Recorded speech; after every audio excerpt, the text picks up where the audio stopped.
بسم اللہ الرحمن الرحیم، السلام علیکم۔ جیسے کہ آپ کو معلوم ہے کہ پی سی آر ٹیسٹ تھا کرونا کا، وہ ویکسین لگانے والے کو اب نہیں کروانا پڑے گا دبئی یو اے ای جانے کے لیے۔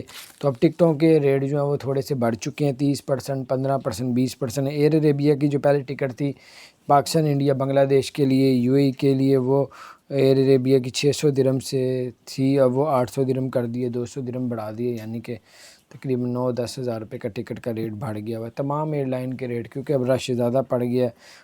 ویکسین جنہوں نے لگائی ہے اس کو پی سی آر ٹیسٹ کروانے کی ضرورت نہیں، ریپڈ ٹیسٹ کروانے کی ضرورت نہیں، بہت ہی آسانی پیدا کر دی۔ بلکہ یہ بھی کر دی ہے کہ ابو دھابی جو بائی روڈ جائے گا، اب وہ پہلے چیک پوسٹ میں جو ہے وہ آپ کو رکنا پڑتا تھا، نیگیٹو پی سی آر کا ٹیسٹ بھی دکھانا پڑتا تھا، وہ بھی اب کروانے کی ضرورت نہیں، چیک پوسٹ میں رکنے کی بھی ضرورت نہیں۔ اب آپ لوگ جس طرح پہلے جاتے ہوتے تھے دبئی سے ابو دھابی، شارجہ، عمان سے ابو دھابی، اور بغیر چیکنگ کے اب آپ لوگ جا سکتے ہیں۔ اپنا خیال رکھیں، چینل کو سبسکرائب کریں۔